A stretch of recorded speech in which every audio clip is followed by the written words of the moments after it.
كلمات تقرأ آذاننا: ملعب، منظر، مرمى، موعد، مجلس، منزل، مجزرة، ملحمة.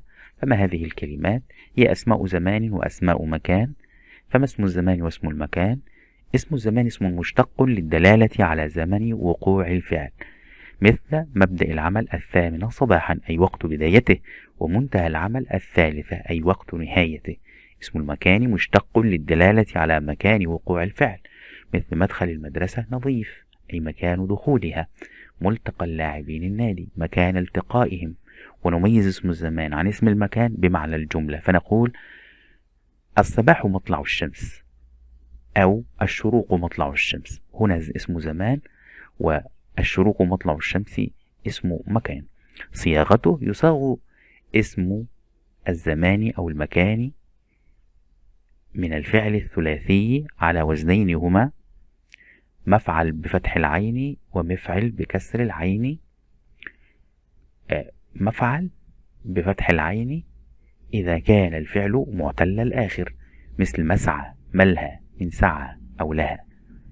أو إذا كان الفعل صحيح الأول والآخر مفتوح العين في المضارع أو مضمومهما، مثل ملعب، مطبخ، من لعب يلعب، وطبخ يطبخ. وقد تأتي صيغة مفعل مقترنة بالتاء المربوطة، مثل مدرسة، مزرعة، مكتبة. مفعل بكسر العين إذا كان الفعل صحيح الأول والآخر مكسور العين في المضارع، مثل منزل، مرجع، من نزل ينزل ورجع يرجع. أو كان الفعل معتل الفاء أي صحيح الآخر، مثل موعد، موضع، من وعد يعد، وضع يضع.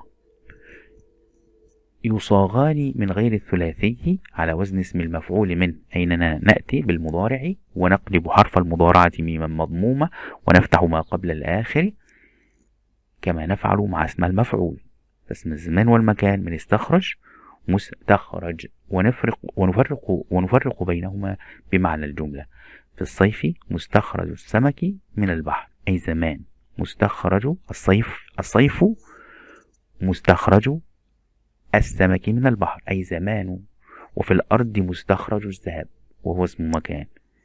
وهناك بعض الأمثلة نستعرضها. فصل الربيع مأخذ الأزهار، الفعل أخذ.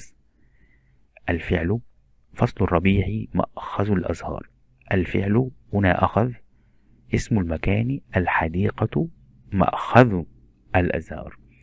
مرمى الكرة الساعة 3، الفعل رمى، دخلت الكرة المرمى اسم المكان في الجملة. نزل الليل